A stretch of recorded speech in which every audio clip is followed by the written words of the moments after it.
السلام علیکم ملګرو. عمران خان وی های کورټ ته سپیشل راغلو غریب ونیسو. حضرت خان صاحب را سره ولاړ دی. حضرت خان صاحب څه وایي؟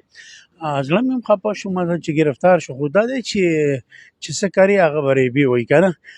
نن اسلام آباد ته راغلی د زمان پارک نه، او په دغه دوران کې هغه رینجر ګرفتار کو، د هغه باقاعده ګرفتاری شو کړه، او دا ګرفتاری القادر ټرست چې کوم دی نو په هغې کې د ګرفتاری شو کړه شوله، او نیب ګرفتار کو. شیر نه ګیرېده خو شیر ګیر شو.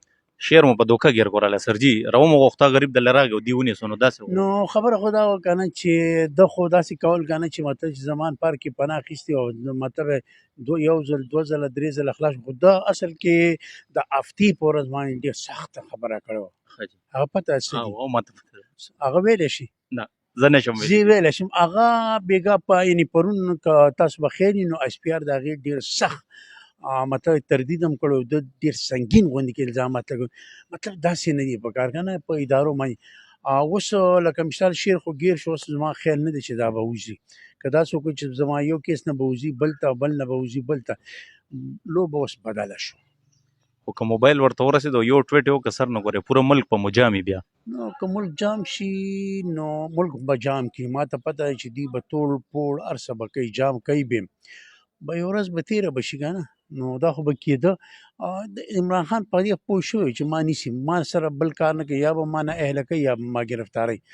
او دا اوس داسې پوخ ګیر شو که نه چې دا به د یو کیس نه یو نه به وځي بلکې به ګیرېږي، بل نه به وځي بلکې به ګیرېږي، بل نه به وځي. اخر د ډېر مطلب انتها ته ورسېده. یعنې ملک ډیسټیبلایز شو، ملک کې بدامني راغله، ملک کې عدم استحکام راغی.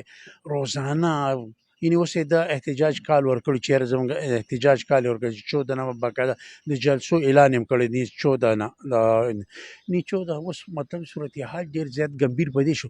سپریم کورټ پارلیمنت ته مخامخ ودرېد، پارلیمنت سپریم کورټ ته مخامخ ودرېد، ادارې خپلو کې تقسیم شولې، ادارو کې دننه توړ پوړ پیدا شو.